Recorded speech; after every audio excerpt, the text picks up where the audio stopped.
Hi, welcome back to Ribbon Candy Hooking. Tonight I'm going to do a little bit of dyeing with silk neckties. This has been something that has been popular lately and showed up last year in the Rug Hooking magazine from March, April 2019. There's an article in it in here, but there's also a lot of blogs and online how-to sites that want to show you how to dye anything with silk neckties. So the color in the silk will transfer beautifully and fairly perfectly to wool or any material, any fabric. So wool is just one of many things that you can use if you're playing around with silk neckties. And there's very few ingredients that you need to make this happen. So what I've got here is a half a yard of white wool. I'm just doing a small amount right now. I've got tons of these silk neckties. So this is the reason I'm going to give this a shot here and do a little tutorial. So what I've done is I've already deconstructed the neckties. I've taken the interfacing out of the necktie. You know, there's a bit of padding in here to give it its shape, and then there's interfacing at the top and the bottom. I've just taken that out already with a seam ripper. So I've got them at the moment. I'll probably iron them before the next step, but I'm just checking myself on this half yard. This is a double, right? So this is a full half yard of white wool, and I'm just, for my own purposes, I've opened them up just to give myself a feel for how many I'm going to fit. Because once I've soaked the wool and it's ready to dye, I'm probably going to get 4, 5, 6 on here. We'll see how it goes because, of course, I have the other half too. So I'm just in my mind prepping.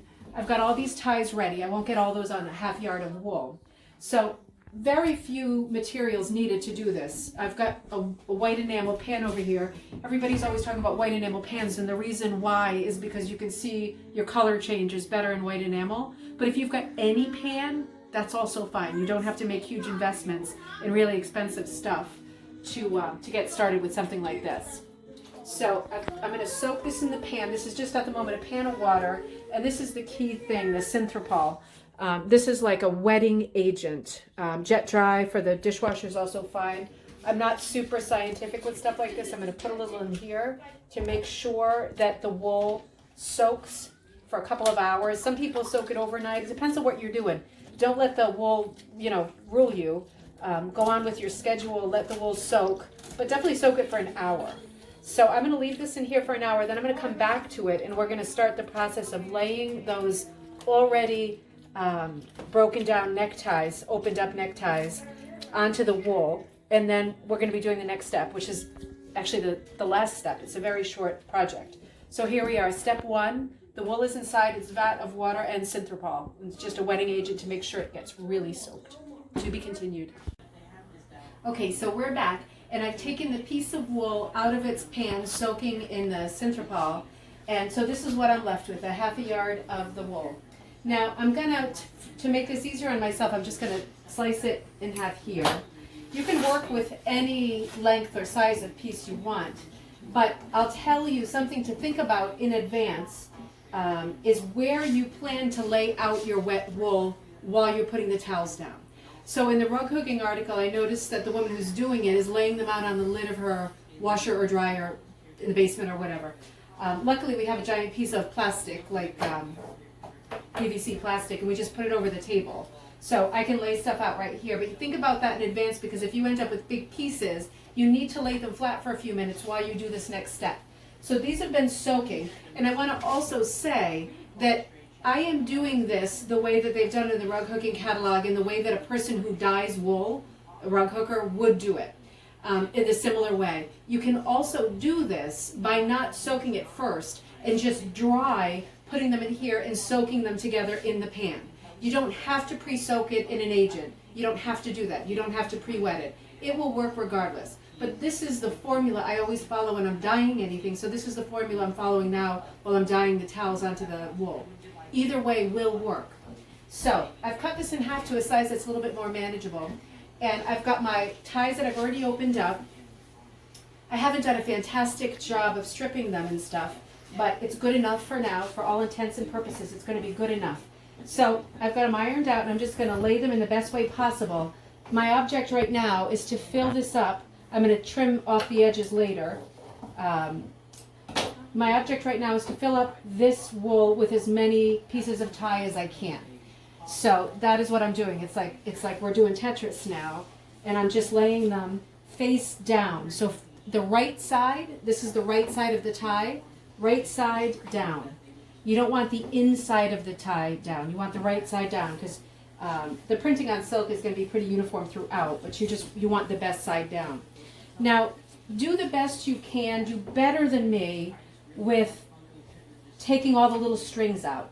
Because when you find little bits of black, you know, if you're a real perfectionist, you could also take like this seam out, because you know that this black dye in the thread is different than the dye in the tie.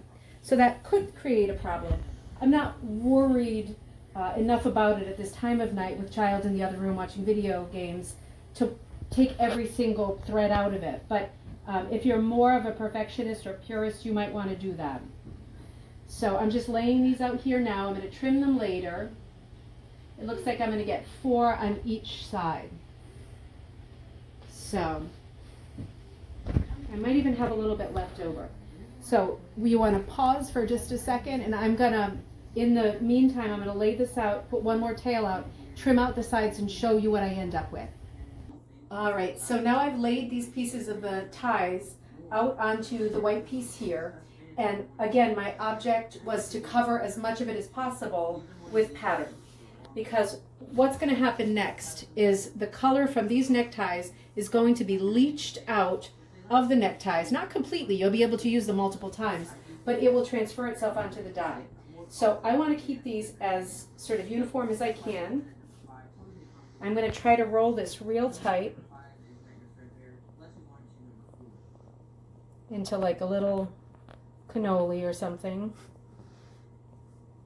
It doesn't matter if they overlap, I'm just going to try to make sure that as we go along, no white pops out as they move and jockey for space. I don't want any white to pop out. So just rolling this up.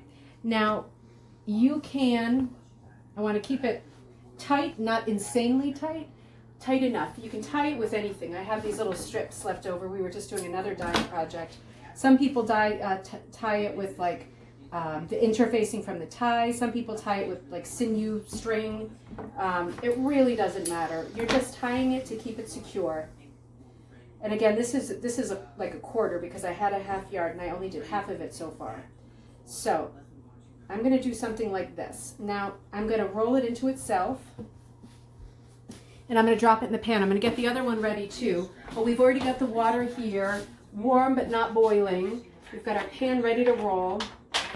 And I'm going to put a little bit of vinegar in, just so it takes better.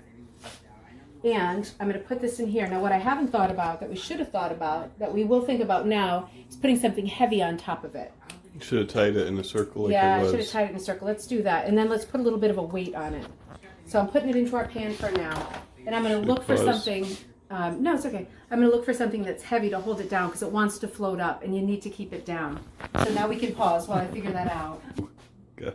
All right, so this is the second piece. This time I laid them out this way. So obviously either one, incredibly, I think I've only used 4 or 5 ties. These are the bits and pieces of the ones. I didn't even go into the new ones because I didn't use that many. So this time I'm going to roll it this way because I've got them going the long way. And again, the only thing I'm just being mindful and aware of is these little gaps. I don't want gaps, right?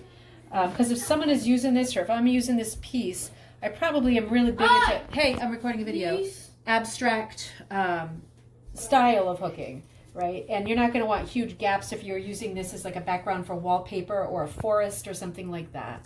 So that looks good. I don't think we had any gaps there.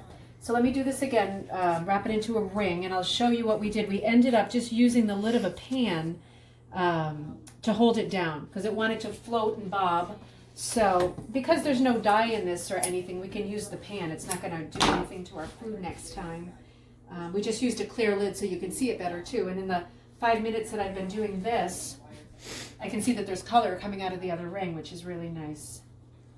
So this is something you can leave for a little while or overnight or whatever you want. It's going to do as much color as it's going to do. And it's not going to turn the tie blank or anything like that. Your tie is still going to look like your tie. You could even take a clip off your tie and put it onto the wool so you can see what tie you used to do that wool in case you end up needing more. You might want to use the same tie again to get that pattern again. So I've got this tied And it's going to go in here. See this one? And you see how the water's already turned a little bit pink? So I'm just going to push this one down. Same thing. But the water's turned a little bit already because this guy is already doing stuff. So all that's in here is water and a little bit of vinegar. And that's it. So far all we've used is neckties, wool. Of course you could use colored wool too, or mottled wool, or any kind of wool you want.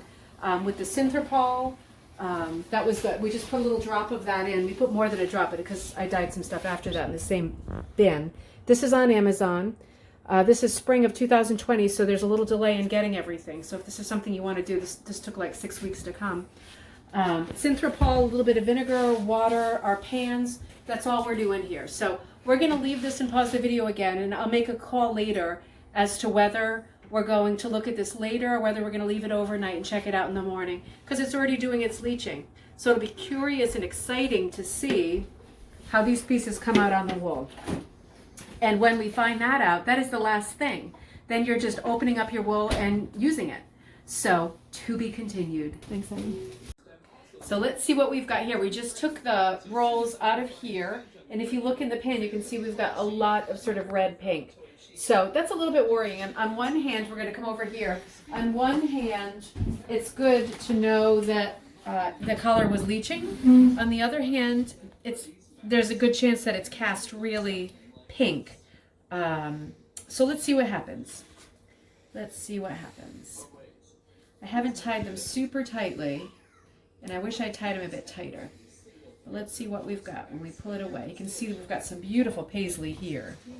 So this one worked great. It's going to be different from tie to tie too. But yeah, you can see this paisley is gorgeous. That really came out. This is the back of it too. Okay, this one a little bit less, but let's see. We need some real estate here. Let's pull this tie off. So are we seeing how this one rolled? Yeah. That one came out great. That was really, had two real dark spots. The pattern came out really good there. This one less.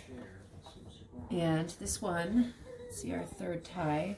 That's quite pretty. It's this one. Yeah. That's quite pretty. Pattern is really strong. And then we've got the geometric here. And that's this sort of tribal ethnic looking tie. And that came out quite nice too. Okay. Those are all real pretty. Yeah, we've got 4 different prints here. That piece bled a little bit. This one less. So that's quite good. We've got very different pieces here. As one piece too, it's quite pretty. I could see stripping it, sort of ombre, stripping it vertically. Yeah. Because you'd get a nice like light to pink sky or something, wouldn't you? Get a really nice sky out of that. Yeah. Let's see what we've got with the other one. Let me get this away. So I was afraid the whole thing would have turned pink because the water was so pink, but it didn't. It's actually fine. It's a bit hot. This is real pink. Let's see what we've got.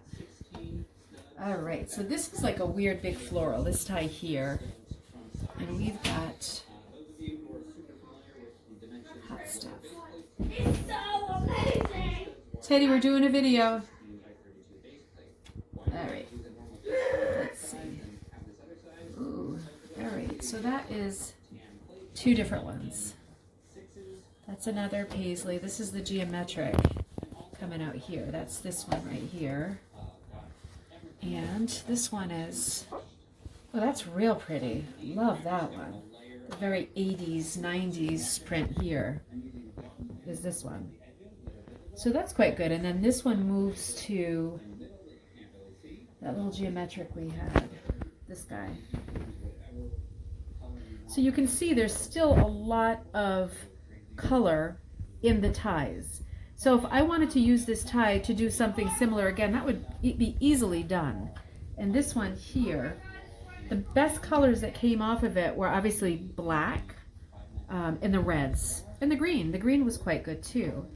It pulled some yellow out of the black. So the black background, instead of coming out as black, came out as yellow. So that's really neat. This is another nice overall piece. There's a lot of color here and a lot of pattern. That is super 80s. It looks like my wallpaper when I was growing up. My bedroom with all the Duran Duran posters. So that's quite good. So I wish I would have, this isn't something I do a lot because I tend to do more primitive hooking.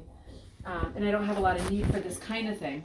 But transferring onto fabric, any fabric, you know, you could do this onto silk too and make silk scarves with exactly the same process. But putting it onto wool looks pretty. It's real pretty. I'm real tempted. I'm already getting ideas for things to be done with these. But real easy. We only use the Synthropol and the vinegar and hot water. And we soaked it first. Again, you didn't have to soak it first. You could tie them, twist them, tie them, and put them in with the vinegar or your citric acid crystals. Either thing works. I haven't been able to get the crystals because of the time we're in right now and the way that things are getting delivered. So vinegar is fine. But you can tighten it too. You can twist it a lot tighter. And then you're walking a fine line. If you do it too tight, you're going to get color coming out a little bit too bright from place to place. But if you do it too loose, you don't get it close enough to the tie. So it's just experimenting. But it's a fun thing to experiment with. And it's an easy thing that's not too expensive. And you get some good patterning, you know, depending on what kind of hooking you do. It's definitely different than modeled. It's different than any other effect that you get with wool doing transfers like this. So I hope that was fun, something to try. When everything's open again, you can go to Goodwill and get ties for practically nothing, and give this a shot. Or your silk scarves. It doesn't have to be neckties. It could be anything silk. Same thing. Just cut it up to fit your background, twist it, everything the same. So have fun, and we'll see you next time. So I'm just adding a little addendum to the video because I wanted to do a couple more things with this idea of dyeing with the silk neckties. So just to recap what we just did a couple nights ago, I did this piece and another one, quite colorful, and I cut up most of this top piece, which is the top strip. It's like light leaves, this print here, and that became this part of the skirt. So what I want to do now is dye some different ties onto colors that colors of wool that I've dyed. So I'm going to be doing a peach. I'm going to do another cream. I've got this, it looks really dark, but this is actually like a sage green, a light greenish gray, and then a sunshine yellow. So let's see what it's like when you are doing the tie dyeing, necktie, silk necktie dyeing onto materials that have a colored background as opposed to a cream background, because this one it was cream. So let's see how that goes. And we won't go through all the steps again, but I'll show you a couple of them again just by way of review, and we'll get a different result this time, which will be nice. So I'll just add this quickly onto the end of the last video.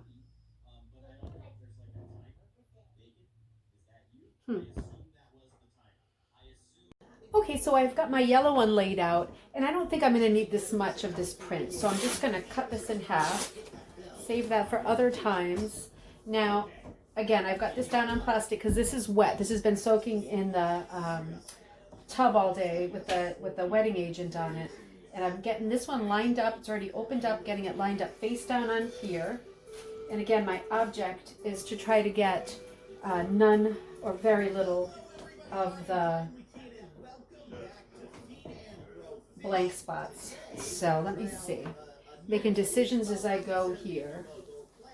So I think what I'll do is cut this end off and then keep it over here. Yep, so pretty close. Could do a little bit more, I guess. Just cut this off. The little tail. These are not my good scissors. As usual, I cannot find my good scissors when I'm trying to do something. So we will be 100% covered with this one. And it doesn't matter if it overlaps, right? We just want the tie to print. There we go, perfect. So this one is going to be great. What I'm going to do now is I'm going to get a piece of my string ready here. A little bit of that. I'm going to do some rolling, some tight rolling.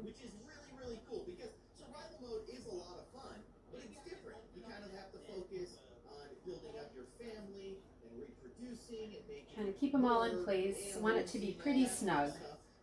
We want as much contact as we can get there. I'm even going to give it a little twist here. Not crazy. So I've got this one in a pretty good ring. Should have some good circles. Now I'm going to just get it into a circle so I can get it under those pot covers again. Have it doing its thing. And again, you can use anything to tie. I mean, it doesn't really matter. Just don't use something that has color, right? Because then you're going to get yourself in trouble, because if you're putting something with color on it, it's going to take the color off your string. If you put in red string, you're going to get pink water, and that color of red or pink introduced to what you're doing, which you don't want. So I'm going to tie these up. I'm probably going to tie this one a little bit more, but I'm going to get ready in my head with my next piece. I'm not going to sort of beleaguer this part of it. I'm just deciding which of my new colors that I feel are missing from my composition I want to transfer on here. Now this is a good strong color, and here's my other two colors I'm going to be choosing. So I'm probably going to end up trying some blues on here. I might do a couple of different blues on here, in fact. We'll see how it goes. I'm going to put you on hold for a minute until I get these rolled. We'll put them in the pot, and then we'll see how they come out again.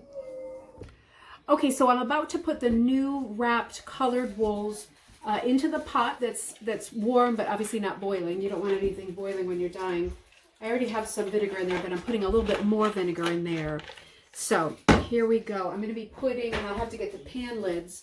I'm going to be putting my I wrap them almost like cinnamon rolls, you know, and I want to say, if you're looking at blogs, like photo blogs online, sometimes people are wrapping them into just sticks. You can also do that, and you'll also get a good result. When you wrap them more like a cinnamon roll, you can get more twist into it. So it depends on how much of the twist you want and how much of the pattern transfer you want. It's never going to come out like a silk screen or like a really fine finished thing. It's just going to come out something like what I was showing you. This is like 3 or 4 different ties on this one. But the more ties that you have, the more ties that you've tied, right? Strings that you've tied to tighten it, the more you have and the tighter they are, the more chance that you're going to get moments like I've got little pops of color on this from a paisley tie. And the reason it's there is because that's where the string was tied.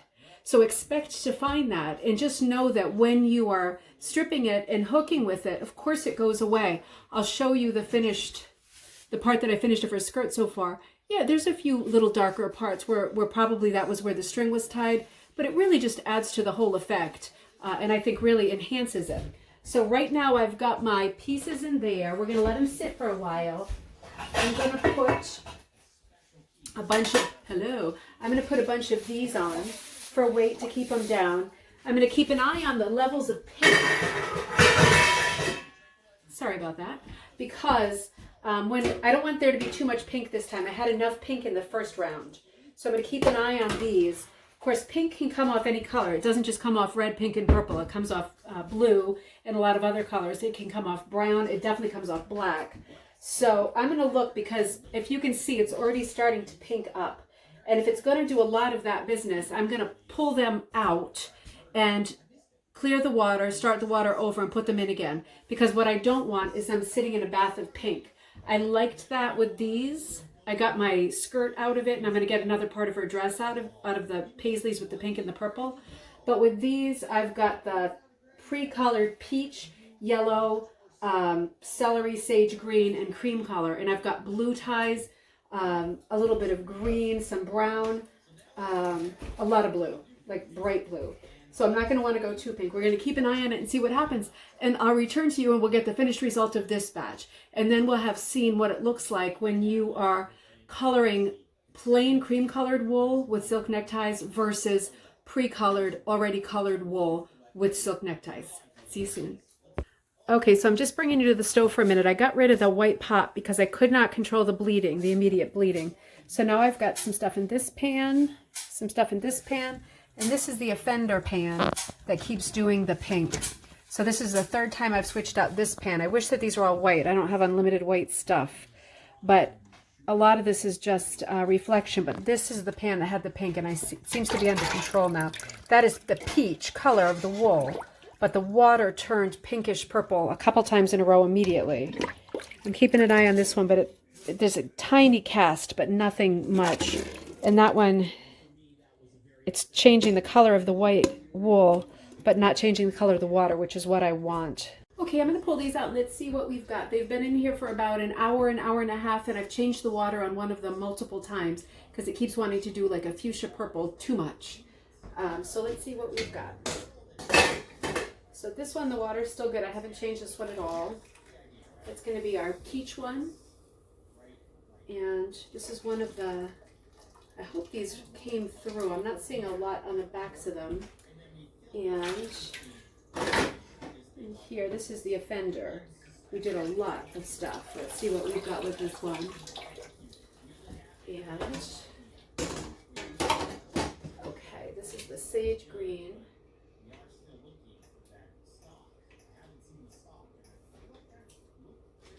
Does not want to come out. There we go.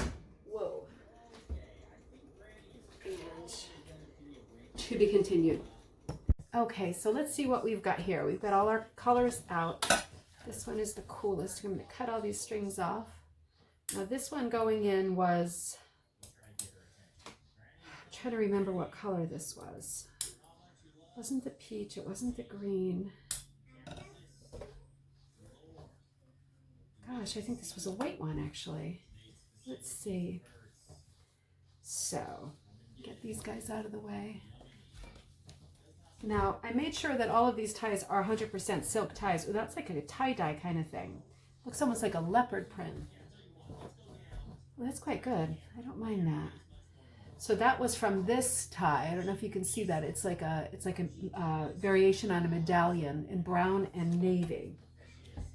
And it did a lot with pink. This is the one that I had to take out of the wash. Now this is this tie, transitioning to this tie, right? And you can see this one has a lot more, get all these bits and pieces out, blue coming out.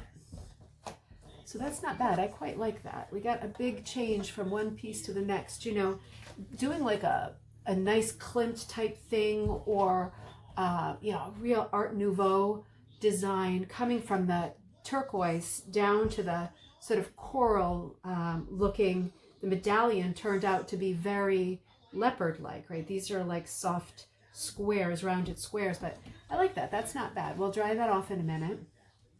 That one, I was worried about that one because the water went so pink so many times. It made me wonder. It went so pink so many times from these two ties, right? I mean, that's not completely unexpected, but somewhat unexpected. So let's see what's going on here. We've got some clues already because you can see we've got a lot of pink bleeding. So pink, you know, everything wants to revert to pink that has any sort of shade of fuchsia, purple, black. So let's see. This was definitely on the cream fabric. Let us untwist. Sounds almost biblical. All right, let's see. Okay, so this one is going to be nice. Check that out. Did a lot with pink again.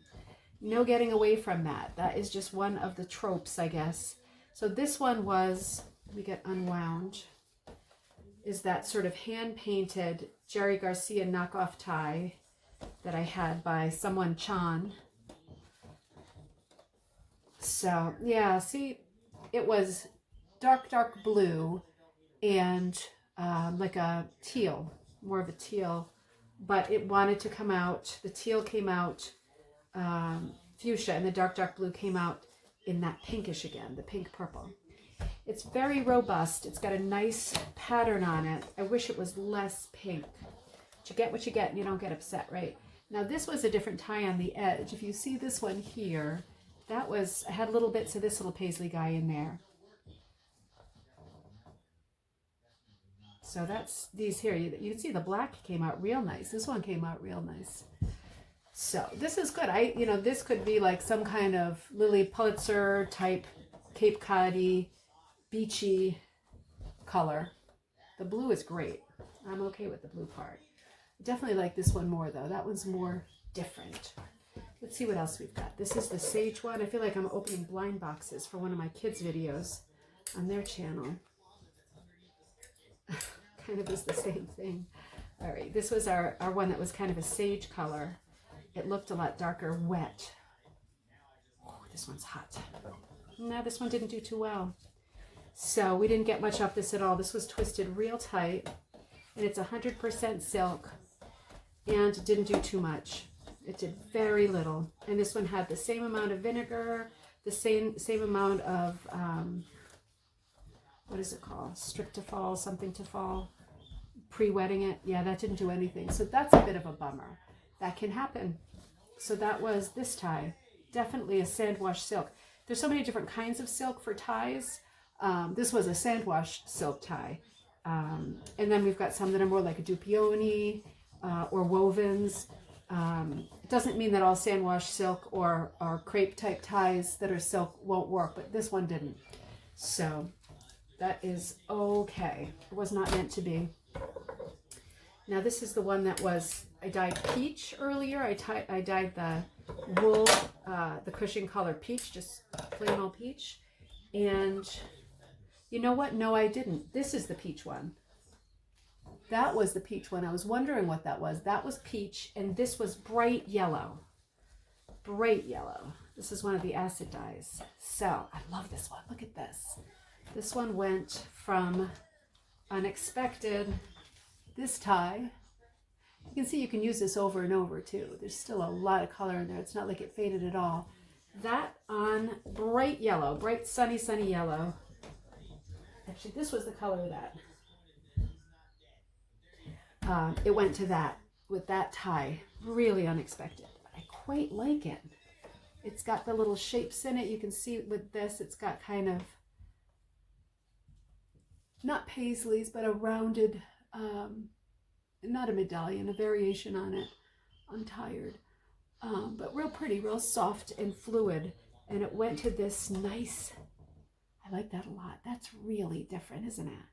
You get such good color there. And you can see the darker spots where the strings were holding it together, but truly not the end of the world. So that's quite good. Oh, we still have one more to go. Let's see. This is our last one, and this was on cream. Let's see. I don't see a lot bleeding through this one, so I don't have high hopes for this one either. But let's see what we've got.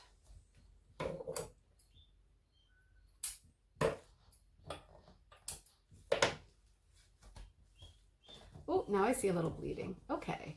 This one is going to be more literal, I think. I think it transferred in a more literal way. Now, remember on that other piece I said, oh, look at those little brown specks. Well, here they are. This is the rest of that tie. I must have put a tiny piece on the other because I didn't want to give up 1 square inch of wool. But this came out really good. This is the same tie. This one here with those little black specks in it. Can you see that all right? And it turned into a lovely paisley. This is very literal. It's almost exactly the same tie, but you can see it's done a bit of color mutation on its own. Some real light blues going to like a raspberry color. Who knows why? This is the part I twisted first. So this had the tightest twist in it just by nature of the way I rolled it. So that came out really good too. I'm really happy with that. That has almost an Asian feel to it, doesn't it? So we ended up with that one. We ended up with this one, the bright pink, purple, and turquoise. This one, I think that's still my favorite. That's really good. And this one might be my favorite. I don't know. That's quite good. And then this was our dud, the sage green that didn't do anything. No fault of the wool. Was all the fault of the tie. And incredibly, goes really well with it. But of course, that's the base, so it's not surprising. This was the color of the sage green. And I can't even say that it was too dark because it didn't transfer at all. So who knows what that was about. I probably won't give it a shot anytime in the near future because I think we've got a lot of good stuff going on with ties. We did the first segment. This is the second segment. You see how you can play it. You see the different ways that you can do it. You can't really make a mistake. Tighter, less tight, twist, more twist, less twist. You know, no matter how tight you twist it and how many ties you put on it, you are not going to be able to control every aspect of this. So make sure that you like the idea of doing the experiment and having a very organic and unexpected surprise as a product, and give it a shot because like I showed you a couple times with the piece that I'm hooking, it comes out great when you hook it. And all these little bits and pieces where the ties show up and such, it doesn't matter in the end. But looking at this, I'm thinking this would also be fantastic for wool applique. I mean, really, right? If you were doing applique and you were doing like a Matisse or a Chagall type thing that had a lot of patterning going on, this would be amazing to use the silk neckties to do this. So anyway, we'll talk more about silk neckties when I'm less tired. Have a great night. See you next time.